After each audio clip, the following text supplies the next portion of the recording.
His friends made a $5,000 bet. $5,000 if Arthur Dankworth could get the ugliest woman at the party to go out with him. He laughed and thought, this is going to be easy. It always has been. They chose Catalina Spinster, the one in the dull brown dress. Simple pulled back hair, thick glasses, and she seemed very insecure. So Arthur walked up with that magazine cover smile. Want to dance? She looked at him, then at the friends laughing in the corner, and she smiled. Dangerous. And the answer she gave left Arthur in shock, and all the guests stopped to listen. After that, Catalina walked out like a queen, leaving his reputation in ruins, and he wished he had never accepted that bet, but it happened. And I'm going to tell you all the tea right now. Chapter 1. The Humiliation. You chose wrong tonight. The Ashworth Foundation Charity Gala was exactly the type of event that Arthur Dankworth tolerated with French champagne and poorly disguised boredom. The Meridian Hotel ballroom sparkled with crystal chandeliers and empty conversations about sustainable investments, and Arthur was beginning to mentally calculate how much time he needed to stay before he could leave, without seeming rude when Ravi Walters, his best friend since fraternity days, leaned toward him with that crooked smile that never meant anything good. "Dude, I'm gonna die if I have to hear one more person talking about portfolios," Ravi murmured, already on his third whiskey of the night. "We need entertainment, something memorable." Arthur should have recognized the tone of danger, but the champagne was good and he was bored enough to take the bait. "What do you have in mind?" "Remember that classic bet from college?" Ravi looked around the ballroom with growing interest. $5,000 if you can get the ugliest girl in the room to go out with you. The rational part of Arthur's brain sent clear warning signals, but 31 years of uninterrupted success with women and an ego inflated by easy attention won over any hesitation. He gave that confident smile that always worked and said with a certainty he would deeply regret, "This is going to be too easy." Ravi scanned the ballroom as if he were on a reconnaissance mission and then stopped, discreetly pointing to a woman half hidden near the drinks table. She wore a dull brown dress, had her hair pulled back in a simple bun, and thick black-framed glasses that gave her the air of a serious teacher, completely out of place among the elite in Chanel and Valentino. She was alone, holding a glass of white wine with both hands as if it were a shield against the world. "Perfect," Ravi declared. $5,000 then, Arthur. Bets on." Arthur extended his hand, shook Ravi's in an agreement he would regret forever, and walked toward her with all the confidence of a man about to have his reputation spectacularly destroyed. Catalina Spinster knew exactly what type of event she was at and had only accepted the invitation because the host was an important client. The brown dress was the most formal thing she owned that wasn't a work suit, and she had given up competing with the women in designer dresses after about 5 minutes. At 29, with a solid career as a freelance data analyst, Catalina had zero interest in impressing people who probably couldn't even say what she did for a living. She was considering faking a work emergency when she noticed someone approaching with the kind of intention that made all her defenses go up instantly.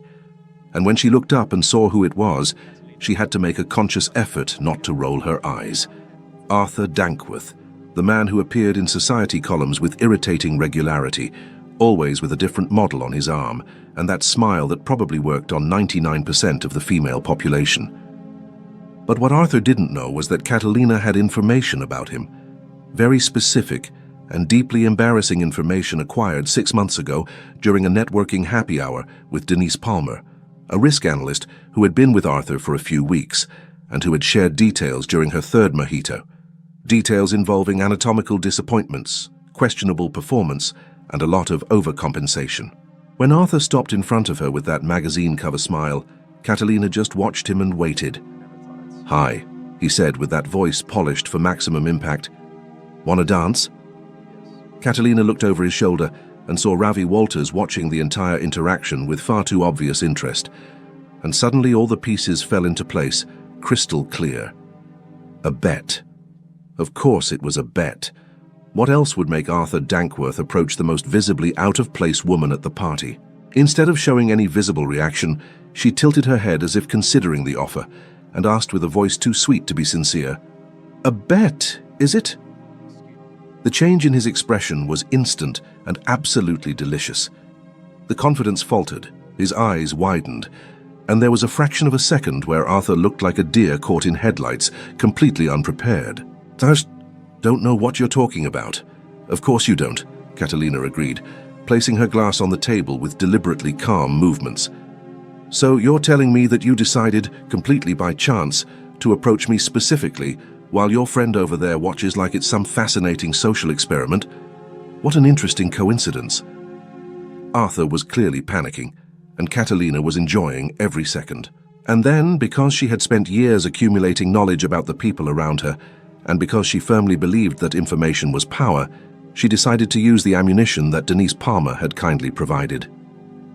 "You know," she began, keeping her voice low enough to sound intimate but loud enough for people nearby to hear, "it's funny that you chose me for your little bet, because I worked on a project with Denise Palmer a few months ago.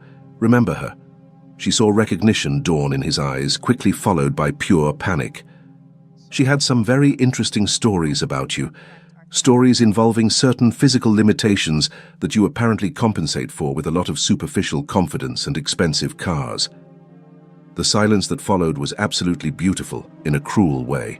Catalina saw people around them starting to pay attention, Ravi with wide eyes clearly trying to decide whether he should intervene, and Arthur with his face starting to turn red. But Catalina wasn't finished. She took another step toward him, keeping her voice calm. She specifically mentioned it was 3 minutes, 3 minutes including foreplay, which frankly is impressive in its brevity.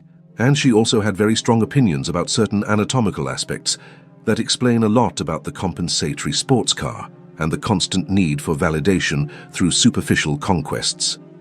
The room didn't explode in laughter, but there was a collective murmur. That chain reaction when delicious scandal spreads through bored people.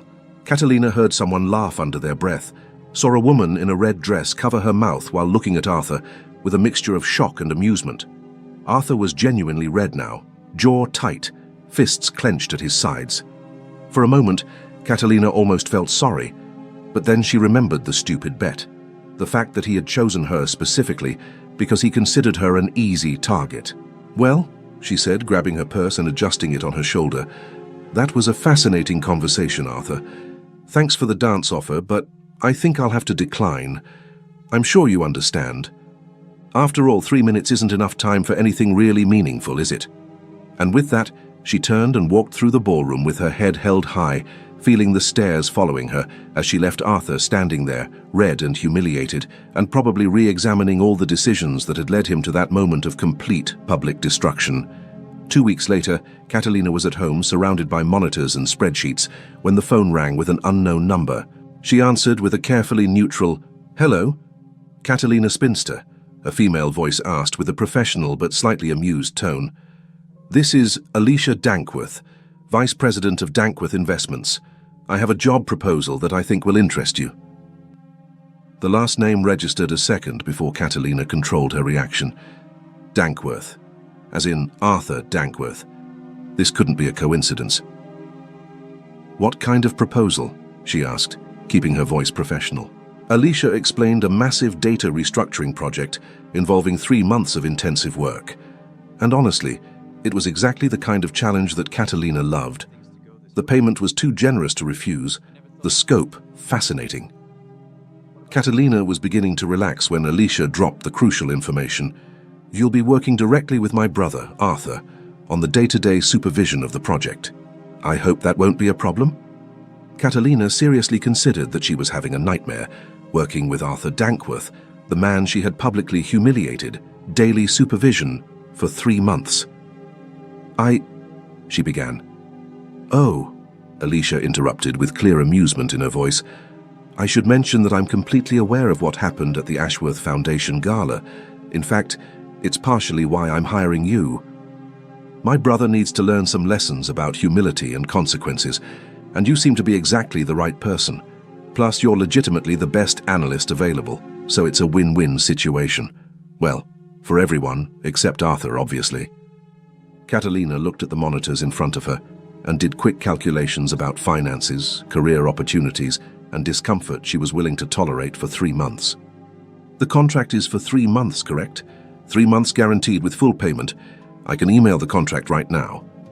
Catalina should have said no, but she had never been good at doing the sensible thing when the interesting thing was available. Send the contract. 3 days later, she was in the elevator on her way to the 22nd floor of Dankworth Investments, wearing a professional grey suit and wondering if it was still too late to flee the country. The doors opened, revealing an elegant hallway, and the receptionist directed her to a conference room, where Alicia was already waiting. "Catalina, it's so good to meet you in person," Alicia said, with a genuine but mischievous smile. "Arthur should be here any moment. He was in a meeting that coincidentally ended exactly when I said you'd be here." The door opened, and Arthur entered with a folder under his arm and the expression of a man marching to his own execution. He stopped completely when he saw Catalina, and for a long and absolutely awkward moment, they just looked at each other while Alicia watched with fascinated interest. Arthur was different from the confident man at the ball. There was something more cautious in his posture, and the dark circles suggested that the last few weeks hadn't been easy.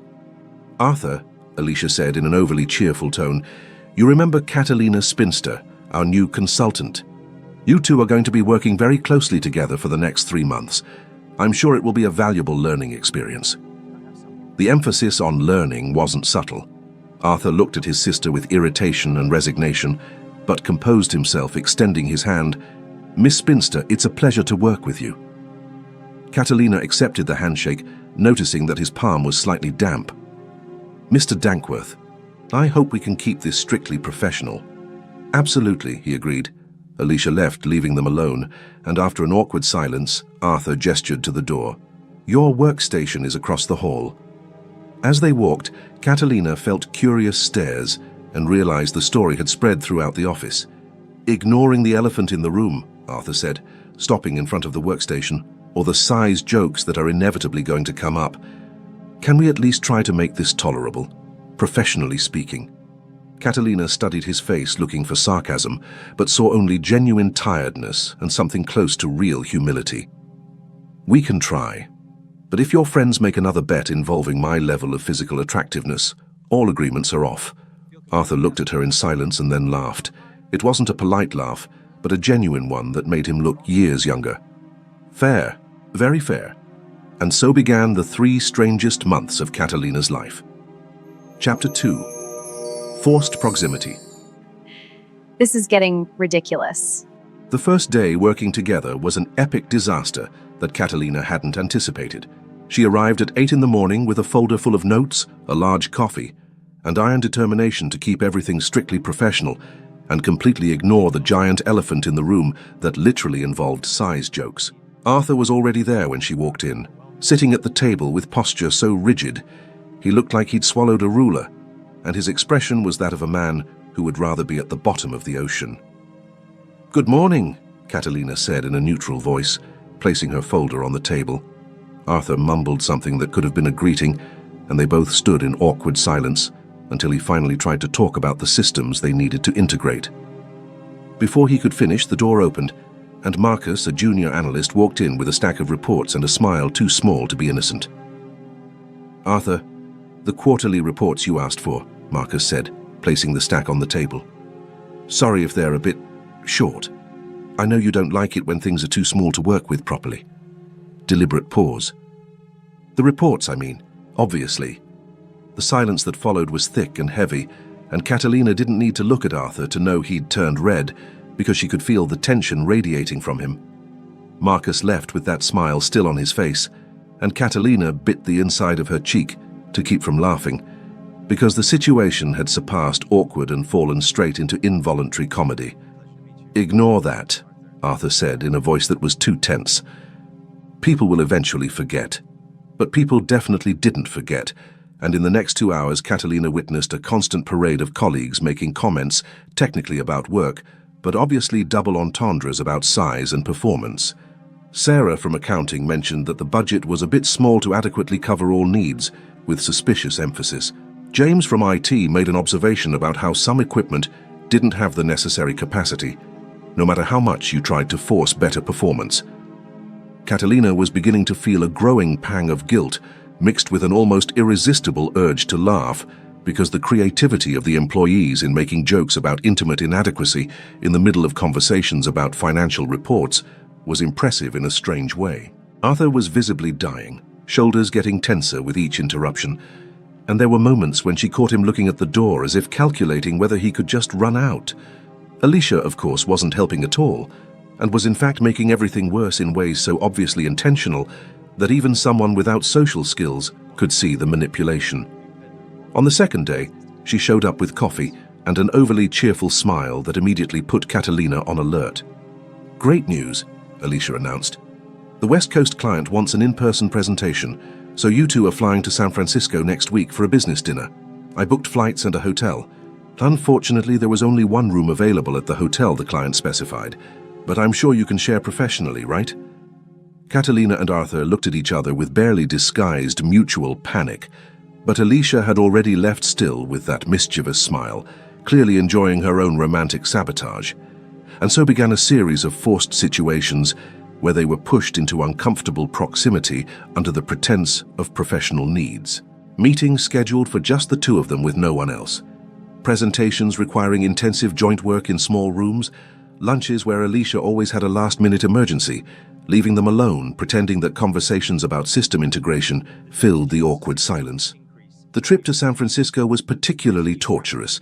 The flight was already awkward with 5 hours side by side, elbows occasionally touching and both recoiling as if electrocuted.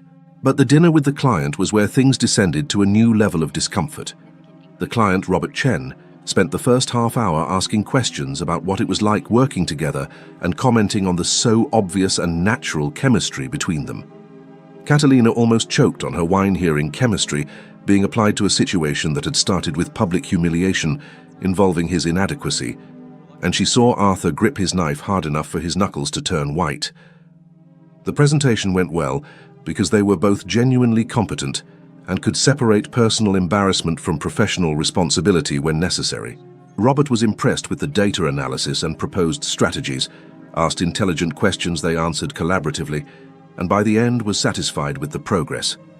But then Robert left to catch a taxi, and suddenly Catalina and Arthur were alone on the sidewalk, with 2 weeks of tension pressing between them like a third physical presence. The cold air cut through her thin blazer, and Catalina was about to suggest separate taxis when Arthur turned to her with an expression that was part frustration and part vulnerability. "Can you stop looking at me with pity?" he asked in a voice that came out louder and more desperate than intended. "Seriously, I prefer hate. I prefer you keep thinking I'm an arrogant idiot who deserved everything. But this thing of looking at me like a run-over dog is unbearable." Catalina blinked, genuinely surprised. "I'm not looking at you with pity." "Then what is it?"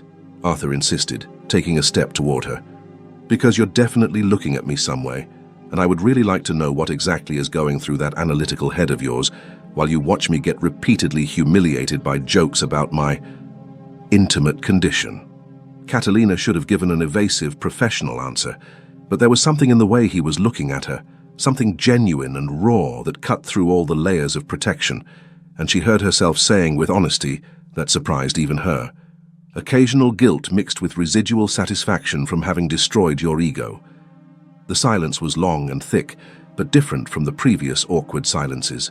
Arthur just looked at her, and then something unexpected happened. He started to laugh. It wasn't a polite or sarcastic laugh, but a genuine deep guffaw that made him bend slightly and completely transformed his expression. "At least you're honest," he said, when he managed to stop laughing. "That's more than I can say about literally anyone else in my life. Everyone keeps pretending nothing happened, while clearly laughing internally and making jokes behind my back. You at least have the decency to admit you find the destruction of my reputation satisfying." There was something in the way he said it, without real bitterness, but with tired acceptance, that made Catalina feel the first genuine crack in her hostility. She found herself smiling back, small but real. "The bet was stupid, and you deserve to be called out." "Yes," Arthur agreed without hesitation, running his hand through his hair. "It was completely stupid, and I should have known better, but—" He paused, looking at her with a complicated expression. "The public humiliation was brutal in a way I don't think you fully realized. I'm not apologizing or saying I didn't deserve it, but it was a lot." They stood there for another moment, and Catalina recognized that this was the first real and honest conversation without layers of forced professionalism or defensive awkwardness. Neither of them formally apologized, but there was a growing mutual understanding, recognition that they had both acted in understandable ways, but with real consequences. "Let's go back to the hotel," Catalina suggested, because it was getting cold, and she needed to process that conversation before she said something that would make everything more complicated. Arthur agreed, and they walked in a significantly less tense silence. The next day, when they returned to the office, Catalina was thinking that maybe they could find a functional balance without constant awkwardness, and then Ravi Walters showed up. Catalina was in the conference room with Arthur and 3 other team members discussing deadlines when the door opened, and Ravi walked in with an expression that immediately made Arthur tense up. Catalina recognized Ravi instantly from the ball, that same carefree smile and lack of self-awareness. "Arthur." "Dude, I need to talk to you," Ravi announced, ignoring that there was a meeting in progress. "It's about, the thing. I was thinking we should talk about how to fix the situation and clear up misunderstandings." The panic on Arthur's face was instant, and Catalina saw him try to signal Ravi to stop, but Ravi, being who he was, continued with disastrous enthusiasm. "Like I was thinking we could make it clear that whole thing about, size and performance wasn't really true, right, Arthur?" Ravi said loudly enough for the whole room to hear. "I mean, I've seen you in the gym locker room, and it's definitely not small or anything like that. So that story was obviously exaggerated and shouldn't affect your reputation, because we all know you're totally anatomically adequate." The silence that fell was so absolute that Catalina could hear her own heart beating. Arthur looked like he literally wanted to die, sink into the floor and cease to exist, and his mouth was opening and closing without producing sounds as he processed that his best friend had just made the humiliating situation infinitely worse by defending him, by referencing locker room anatomy in front of colleagues in a formal meeting. The other team members were looking anywhere except at Arthur or Ravi, studying papers with sudden intensity, or examining the ceiling as if it had become the most interesting object in the room. And Catalina, despite all her professional efforts, couldn't hold it in. She started to laugh, first a muffled laugh she tried to suppress, but then the total absurdity hit her, and she was really laughing, that uncontrollable laughter that hurts in your stomach and makes your eyes water. She tried to stop, covered her mouth with her hand, but every time she looked at the horror on Arthur's face or Ravi smiling proudly, she laughed again. And then, surprisingly, Arthur started laughing too. It was a strangled sound at first, but it transformed into genuine laughter as he rested his head in his hands and his shoulders shook. The other members started laughing too, hesitant at first, but then with genuine amusement as the tension broke and the absurd situation crossed the threshold from embarrassing to hilarious. "Ravi," Arthur managed to say between laughs, "you are literally the worst person in the world at trying to fix social situations. Please never, under any circumstances, try to help me again. I'm begging you." And strangely, in a way Catalina hadn't anticipated, that completely ridiculous and horribly embarrassing situation somehow brought them closer. There was something about laughing together at the complete absurdity, about sharing a moment of pure involuntary comedy, that dissolved the last layers of formal hostility and defensive awkwardness.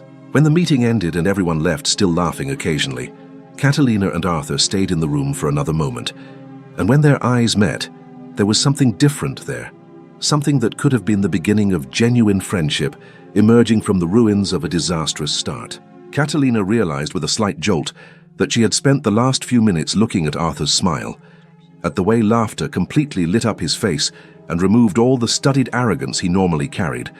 And there was something in that discovery that left her slightly uncomfortable in ways she couldn't fully name. She quickly pushed the thought away, reminding herself that this was just forced proximity, creating an illusion of connection where there was nothing but 2 people surviving together in an absurd situation created by a manipulative sister and a socially incompetent friend. But as she gathered her materials and prepared to leave the room, Catalina couldn't help noticing that for the first time since they started working together, Arthur's presence didn't feel awkward or uncomfortable. It felt almost natural, almost pleasant. And that realization was both comforting and slightly alarming in ways she definitely didn't want to examine too closely. I don't know if you noticed, but I think Catalina is already letting her guard down with Arthur, huh? Will she end up eating her words? Chapter 3. Accidental Chemistry. This is dangerous.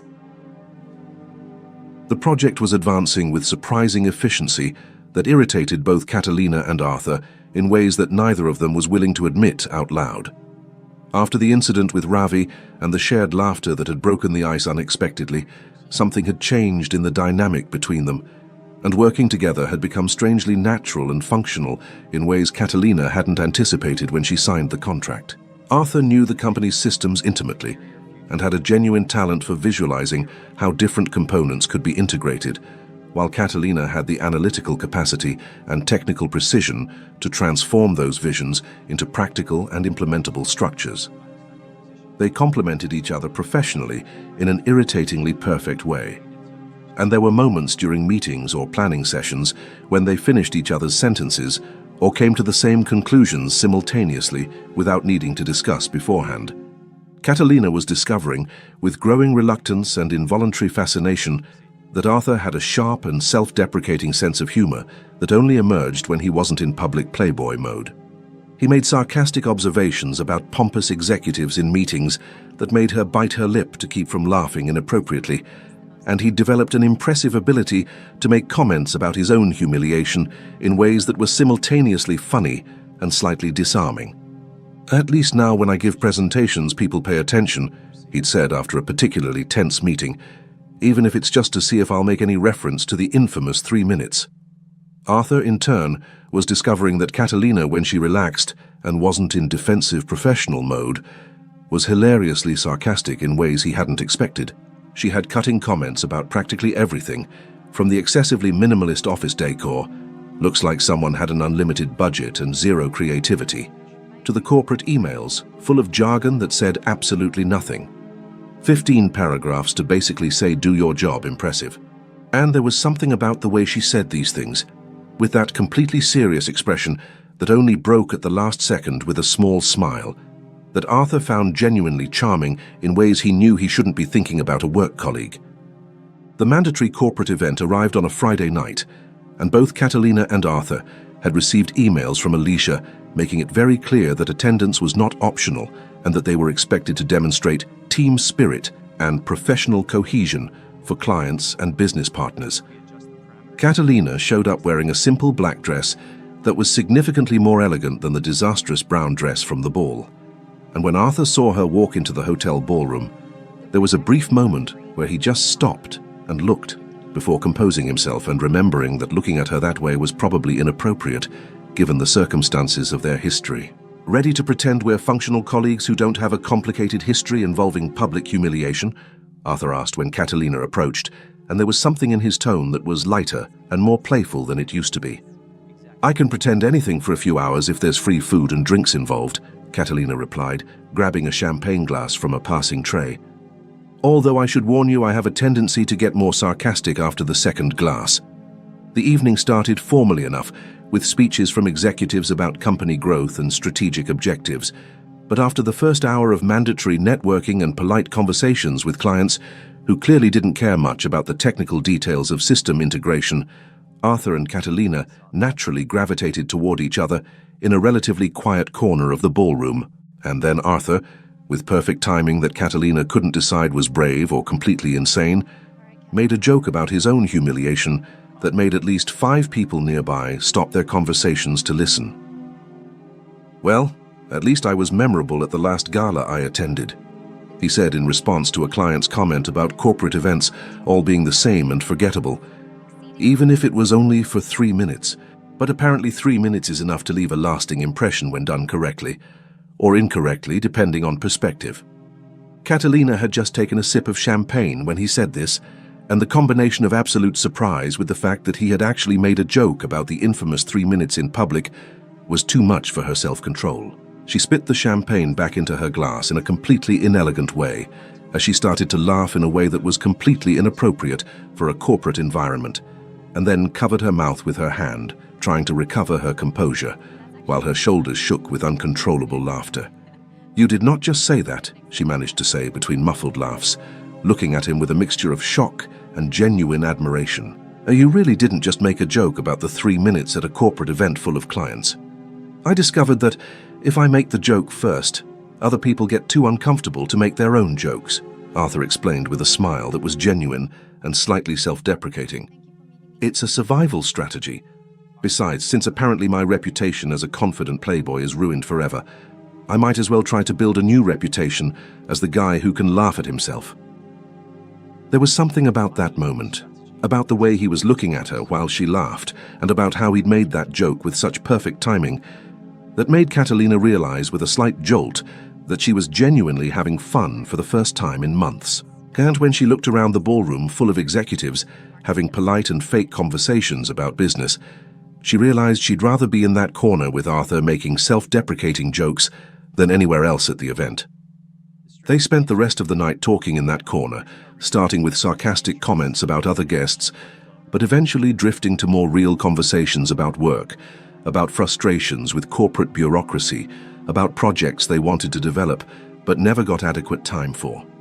And at some point during those hours, they both completely forgot that they supposedly had a complicated and awkward relationship based on public humiliation and forced proximity.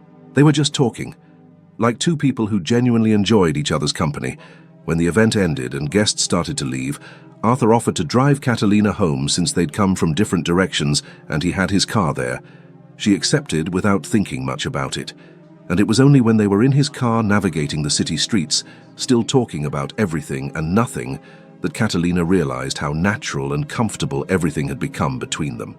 Arthur stopped in front of her building, and there was a moment of silence that stretched while neither of them moved to get out of the car.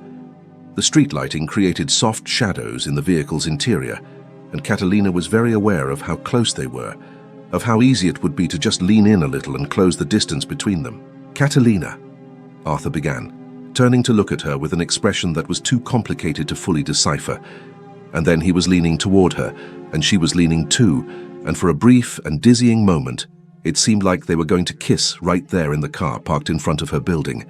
But then reality hit Catalina like a bucket of cold water, and she pulled back abruptly, placing her hand against his chest in a gesture that was part defensive and part regretful. No, this would be a terrible idea. Considering all the context and the history and the fact that we still have 2 months of work together, this would be an absolutely terrible idea. Arthur stopped immediately, pulling back too, and running his hand through his hair in a gesture that seemed frustrated and embarrassed. "You're right, sorry. I shouldn't have. That was inappropriate considering everything." Catalina should have gotten out of the car then, should have thanked him for the ride and gone straight to her apartment without looking back. But there was something in his expression, something vulnerable and honest, that made her hesitate. "Why did you do that?" she asked quietly. Arthur was silent for a long moment, and when he finally spoke, his voice was low and had the quality of a reluctant confession. "Because I can't stop thinking about you since that ball. And it's not because you humiliated me, or because I have some kind of weird complex about it. It's because you were the first person in a long time who treated me like a real human being with real flaws, instead of just a pretty accessory or a convenient heir or a potential conquest. You saw me at my worst moment and didn't pretend it didn't happen, but you also didn't treat me like a one-dimensional villain. And there's something about that, about you, that I can't just ignore even knowing I should." The silence that followed was heavy with unspoken things, and Catalina felt something tightening in her chest that could have been panic, or could have been something completely different that she wasn't ready to name. "I need to go," she said finally, opening the car door with movements that were more abrupt than intended. "Thanks for the ride. See you Monday." She left without looking back, but as she climbed the building stairs, she could feel his eyes still on her, and when she finally entered her apartment and closed the door, she leaned against it and took a deep breath, trying to process everything that had just happened and everything Arthur had just admitted. Monday was absolutely awkward in ways that made all previous interactions seem comfortable in comparison. Catalina and Arthur spent the entire day carefully avoiding looking directly at each other, having excessively formal conversations about technical aspects of the project and pretending with all their might that that moment in the car had never happened. But the tension was palpable and obvious enough that other team members started exchanging confused looks about why the work dynamic that had finally become functional had suddenly regressed to extreme awkwardness. Alicia, of course, noticed immediately that something had changed, and with that unerring instinct for creating maximally uncomfortable situations, decided to increase the romantic sabotage to levels that surpassed subtlety and went straight into territory of obvious manipulation. Suddenly, there were more work trips being scheduled, more situations that required Arthur and Catalina to work in extreme physical proximity, more mandatory dinners with clients where they had to pretend everything was perfectly normal between them. And then came the final blow. Another work trip, this time to Seattle. And when Catalina received the hotel details, she realized with a sinking in her stomach that Alicia had accidentally booked only one room. Again. "This can't be an accident," Catalina said on the phone with Alicia, trying to keep her voice calm and professional. "You can't keep accidentally booking only one room for two people." "The hotel was completely booked because of a tech conference," Alicia replied with a tone that was too innocent to be genuine. "I was lucky to get this room. But if you prefer, I can cancel the entire meeting with the client that potentially represents millions in future contracts." Catalina knew emotional blackmail when she heard it, but she also knew Alicia was right about the importance of the meeting and that refusing to go because of hotel arrangements would seem childish and unprofessional. "Fine," she said through gritted teeth. "But I'm officially filing a complaint about your travel planning skills." The trip to Seattle was tense from the start, with Arthur and Catalina sitting on the plane in almost complete silence, except for occasional comments about work.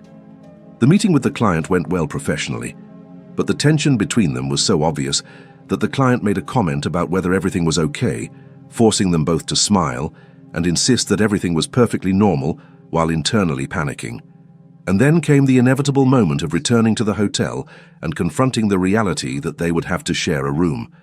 The room had, of course, only one bed, a king-size bed that was big enough for two people to technically sleep without touching, but which was still fundamentally a single shared bed.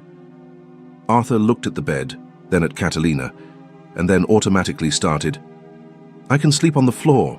It's not a problem. There's carpet soft enough and—" "Don't be ridiculous," Catalina interrupted, throwing her purse on a chair with more force than necessary. "You're a 31-year-old adult. You're not going to sleep on the floor as punishment. We can share the bed in a platonic and mature way like functional adults." But sharing the bed in a platonic and mature way proved to be significantly more difficult than either had anticipated. They started at opposite ends of the mattress, both dressed in the most conservative clothes possible and carefully avoiding any physical contact. But neither could sleep, and after half an hour of uncomfortable silence, Arthur broke the quiet. "Can we at least talk? This is weirder than it needs to be, and trying to sleep in tense silence is driving me crazy."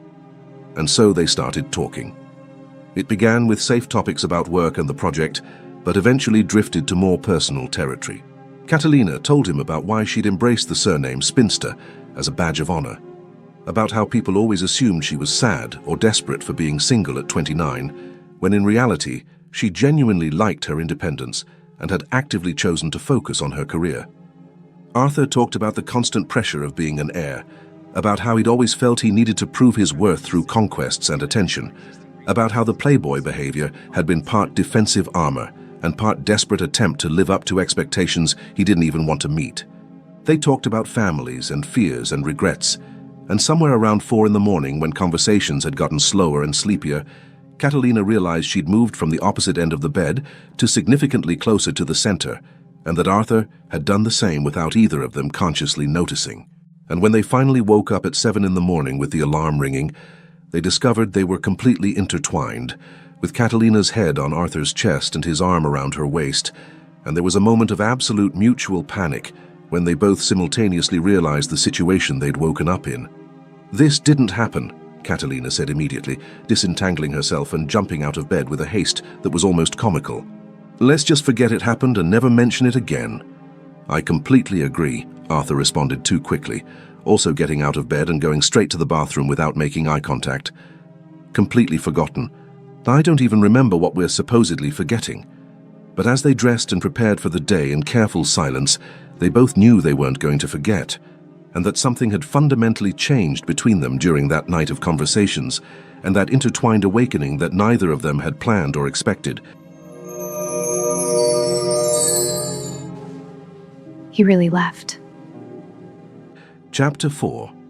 The fall Catalina realized with growing and genuine horror that she was falling in love with Arthur Dankworth on a completely normal Tuesday at 2:30 in the afternoon, when he showed up at her workstation with a specific coffee from a coffee shop on the other side of town that she had mentioned just once 3 weeks ago, in a casual conversation about favorite places to work.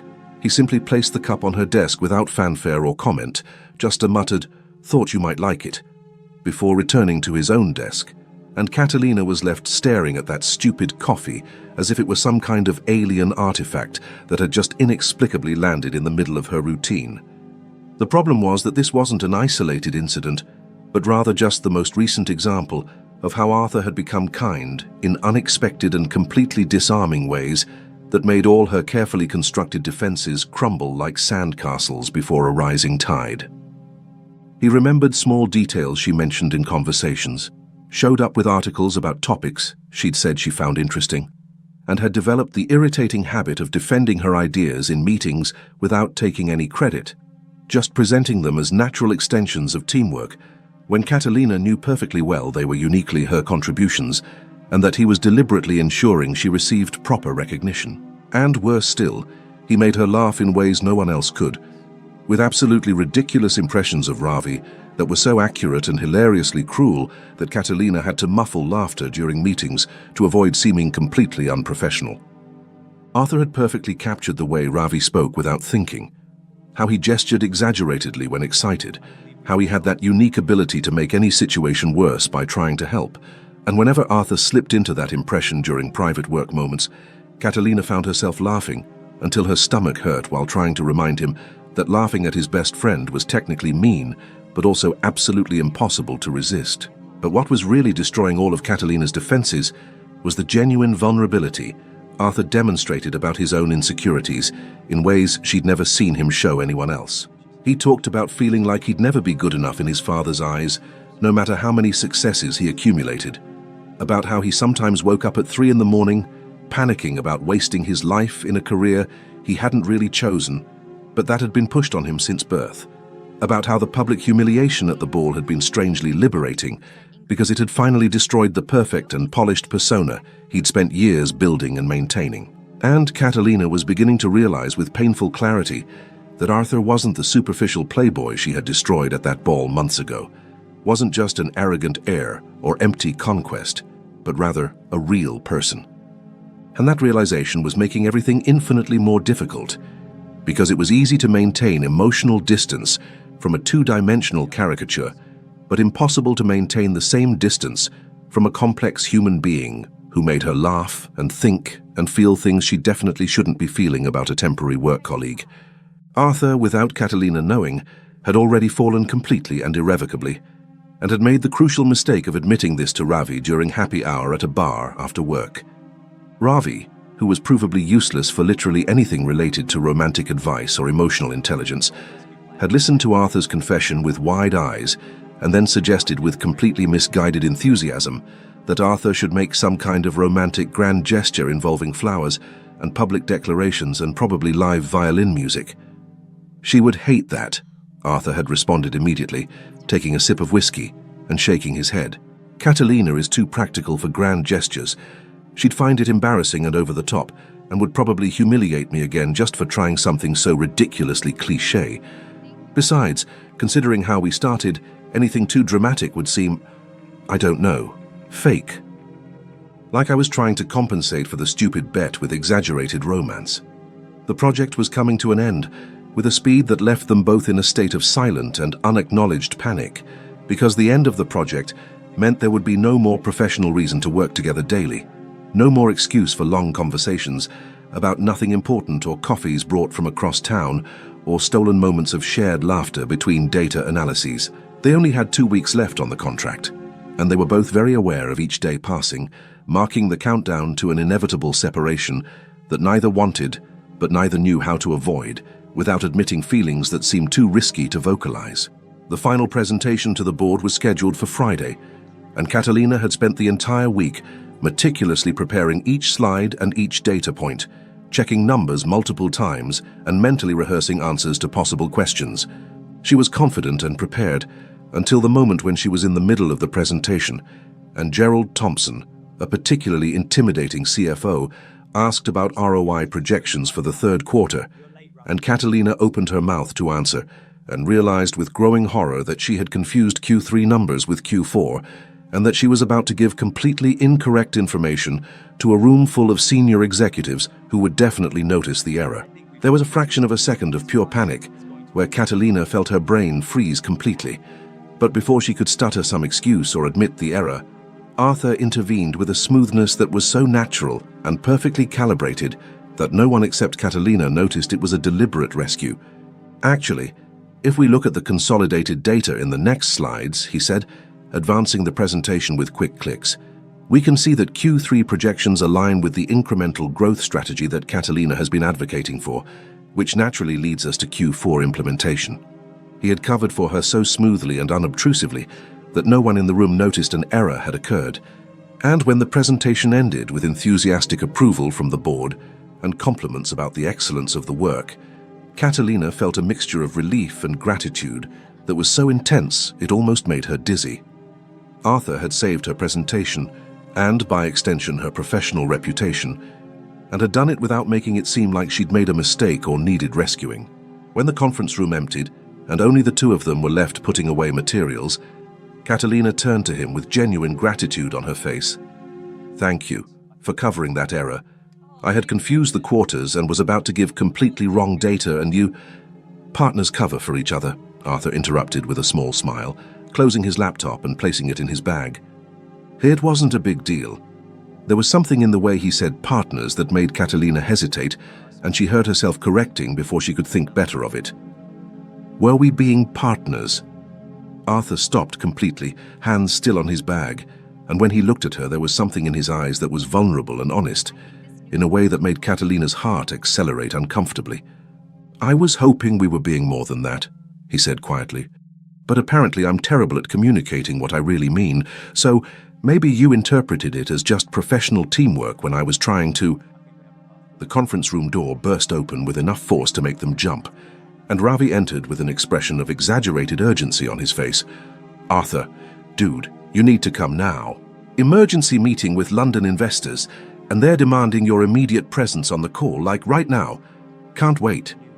Arthur looked from Ravi to Catalina, with clear frustration crossing his face, and there was a moment where it seemed like he was going to tell Ravi to wait, or that he was going to completely ignore the interruption. But then resignation won, and he grabbed his bag with movements that were too tense. We need to finish this conversation. Later. I promise." And then he left, following Ravi out of the room, leaving Catalina standing there alone with her heart beating too fast and her mind spinning, trying to process what Arthur had been about to say before the absolutely poorly timed interruption. The next day, Catalina arrived at the office expecting to finally have that unfinished conversation and find out what exactly Arthur had been trying so poorly to communicate, but his workstation was empty and remained empty all morning. By noon, she finally gave in and went looking for Alicia to ask where Arthur was, trying to maintain a casual tone as if it were just a professional question and not something that was making her stomach tighten with growing anxiety. "Oh, Arthur," Alicia said with an expression that was too neutral to be completely innocent. "He caught a flight to London last night.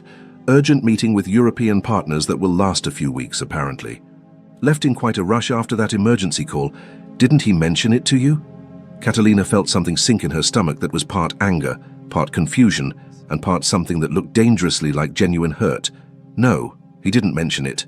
Her voice came out colder than intended, and she saw Alicia look at her with sudden interest that Catalina definitely didn't want to encourage. For the rest of the week, Catalina tried to convince herself she didn't care, that Arthur had simply made a reasonable professional choice by attending to an urgent business need, and that there was no reason to be upset about the fact that he had left without saying goodbye or explaining or finishing that crucial conversation they had started. But she checked her phone obsessively, waiting for a message that never came, and found herself looking at his empty workstation with a frequency that was pathetic and revealing. And it was precisely in that moment, alone in the office, looking at Arthur's empty chair and feeling the weight of his absence like a physical presence, that Catalina finally admitted to herself with brutal and undeniable clarity. She was completely in love with Arthur Dankworth. She had fallen in love somewhere between coffees brought from far away and vulnerabilities shared at 4 in the morning, and the ways he made her laugh until her stomach hurt. And she had realized it exactly when he had left, because of course she had. Of course the universe's timing would be so perfectly cruel and ironic. Chapter 5. The Grand Gesture, more or less. Come dance with me. I'd love to. 2 weeks of absolute silence that stretched like eternity. Catalina was miserable in ways she tried to hide behind rigorous professional routine and carefully maintained neutral expression. But the truth was, she was checking her phone every 15 minutes, waiting for the message that never came, and waking up in the middle of the night thinking about unfinished conversations and unexplained absences. The project had officially ended the previous Friday with a formal email from Alicia, thanking her for her services and confirming final payment, which meant there was no longer any legitimate professional reason to contact Arthur or expect him to contact her. She had composed messages to him thousands of times, typing and deleting variations of, "Why did you leave without talking to me?" and "I need you to explain what you were trying to say in that conference room," and even, in a particularly pathetic moment at 3 a.m, "I miss you in ways that are professionally inappropriate and emotionally complicated." But all were deleted before sending, because Catalina had pride and dignity, and if Arthur wanted to talk to her, he would know where to find her, and would have made some minimal effort at communication during those torturous 2 weeks of silence. So when Alicia called Tuesday morning with a casual invitation for coffee, Catalina should have suspected there was manipulation happening, but she was too exhausted to question it, and agreed without thinking much. They met at a small coffee shop downtown, and Alicia had that smile that Catalina had learned to recognize as a harbinger of significant revelations or strategic interference. "I need to confess something," Alicia began as soon as they ordered their coffees, and there was a trace of genuine guilt mixed with obvious amusement in her voice. "I forced this whole situation between you and Arthur from the beginning. I saw the chemistry between you two immediately, even when you were destroying his reputation at the ball, and I thought you both needed a significant push in the right direction. So I orchestrated all those situations, the single hotel rooms, the private meetings, the strategically timed work trips, everything." Catalina should have been furious about the manipulation that was so obvious and prolonged, but all she could feel was tiredness. Congratulations on the successful social engineering then, although the end result was that Arthur ran away to London without explanation and now isn't talking to me, so maybe your perceived chemistry was wrong. "Ah," Alicia said with an expression that suddenly became more serious. "About that, Arthur didn't go to London for work. There was no urgent meeting with European partners. He lied because he went into total panic, thinking you could never forgive him for the stupid bet or see beyond the superficial playboy he used to be, and instead of being a functional adult and communicating his feelings like a normal person, he ran away and hid in his apartment for 2 weeks like an emotional coward."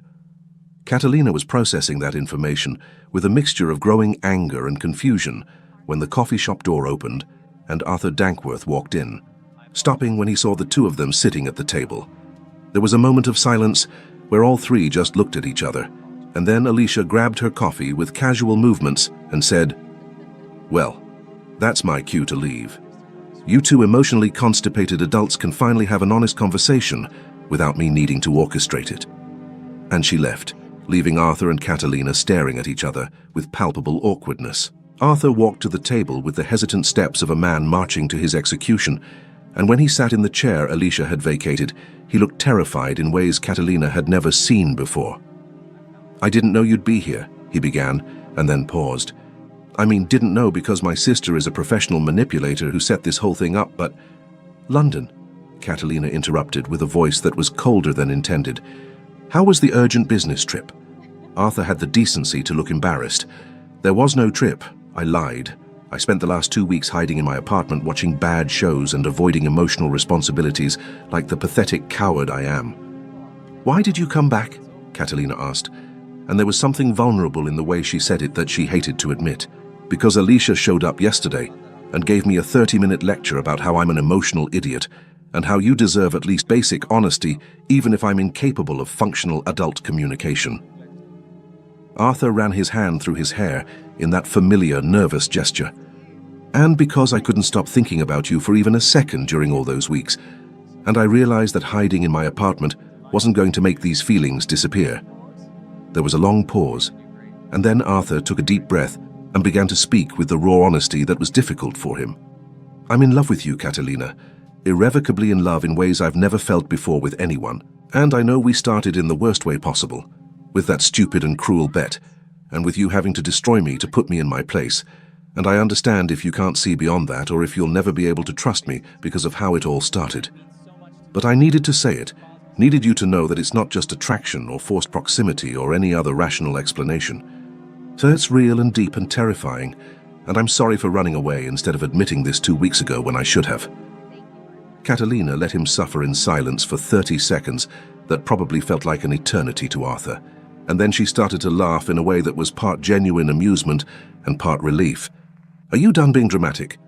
Because I'm also kind of in love with you, and it's been too irritating to keep denying. Kind of? Arthur asked with cautious hope emerging on his face.